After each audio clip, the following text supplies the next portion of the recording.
Hello friends. While topping up the windshield washer fluid on my 2015 Mitsubishi Mirage, I noticed that the reservoir has a large air pocket preventing me from filling it up.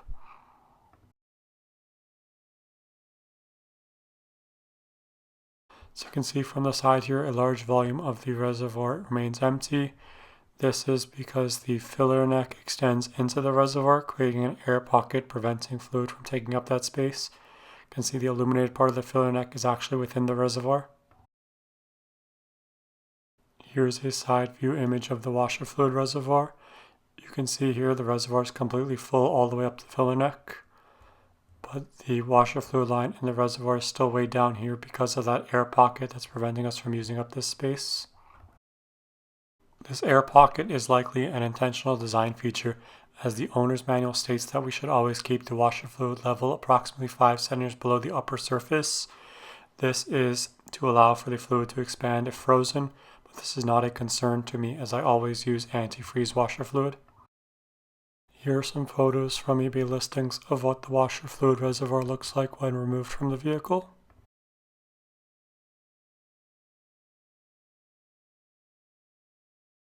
According to the owner's manual, the total capacity of the reservoir is 2.5 liters. I've gone ahead and filled the reservoir all the way up, and I've used a caliper to measure the dimensions necessary for us to calculate the air volume. The diameter of the filler neck in pink is necessary because the filler neck is full of fluid all the way through that air pocket.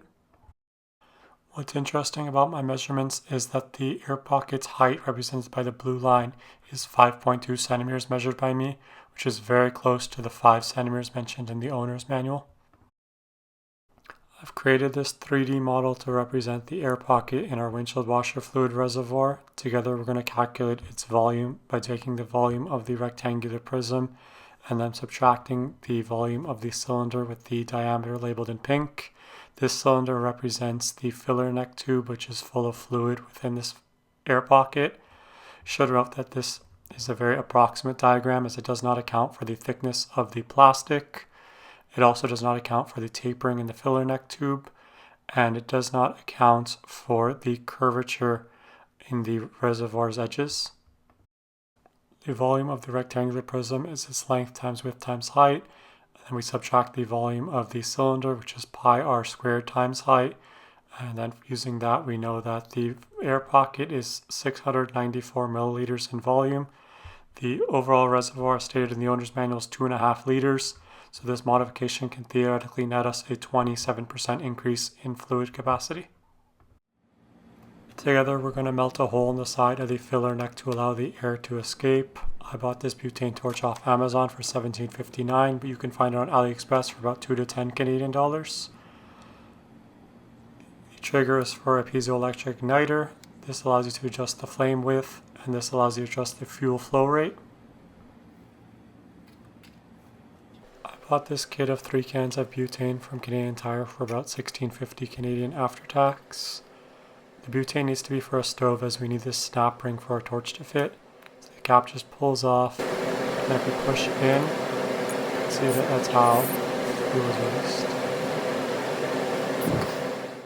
The way the torch attaches to the butane canister is as follows. This black plastic is all one piece. As the tab goes into that slot in the can and rotates, this tab right here, as the black plastic rotates, overlays onto the metal, which causes it to expand, which causes it to have friction with the can. This is not the way I expected it to attach to the can. I thought it would go below the snap ring somehow. All we have to do is align that black plastic tab with the can and rotate about 1/8 of a turn. There are no threads in this, it's just that expansion I talked about earlier. I was very surprised to see the fuel flow rate selector acts as a gas leak. Even if the flame is out, fuel continues to flow indefinitely. There's no dead man trigger on this. I was very surprised that this is something Amazon is willing to list. The igniter is piezoelectric, it does not require any batteries. I highly recommend always storing the torch head separately from the butane cylinders. Using this Princess Auto Power Fist brand pick, we're going to reach in the filler neck, and you can feel that there's this lip or seam that occurs just below the upper surface of the reservoir. I'm going to melt our hole slightly below this seam.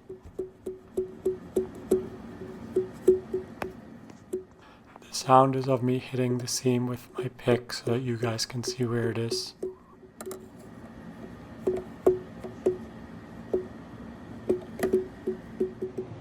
We're now going to start up our butane torch and use it to heat up the tip of our pick. Remember to always keep the torch away from the vehicle.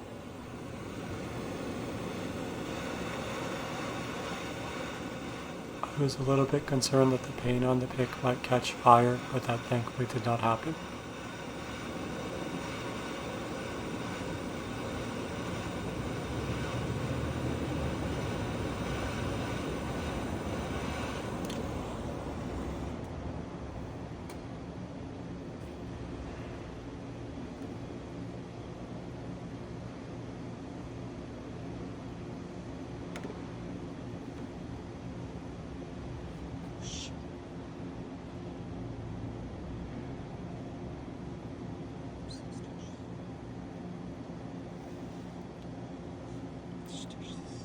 Here's a quick look at the tip of the pick. You can see the melted plastic on it.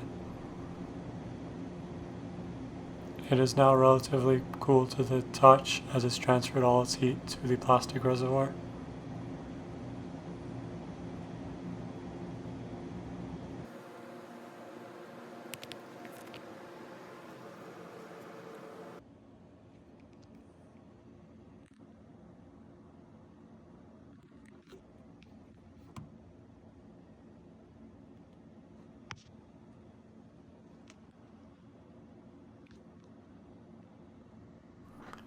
Here you can see the hole I made. It is just below that seam we talked about earlier.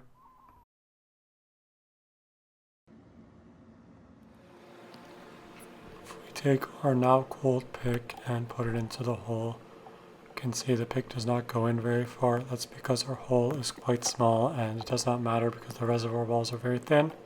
You can also feel it and see that our hole is just below the seam.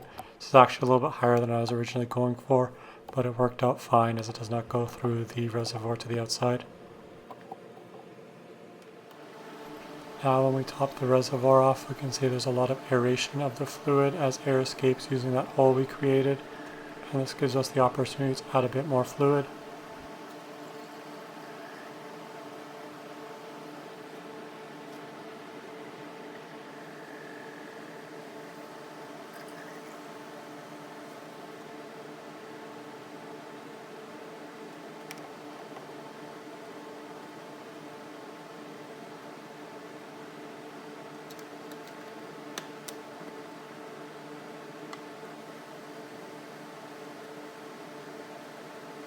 I always recommend storing the butane cylinders detached from the torch.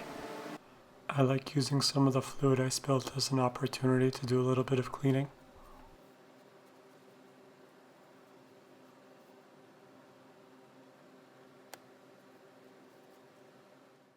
Post-modification, we can see that our fluid level now aligns with this seam. This seam is what we use to determine where to place our hole, and unfortunately it results in us still having approximately 1 centimeter air pocket. Shaking the reservoir, what have you, does not help. The hole is too low to allow it to completely fill. Looking back at the original 3D model of the air pocket that we created, instead of a 52.3 millimeter air pocket, we've removed a 41 millimeter air pocket, and instead of redoing the math, we know that that's roughly an 80% reduction in the air pocket size, which means that we added 0.555 liters of fluid volume, which is a 22.2% increase in fluid capacity. Thank you for watching. Please leave any questions, comments, concerns, or feedback down below.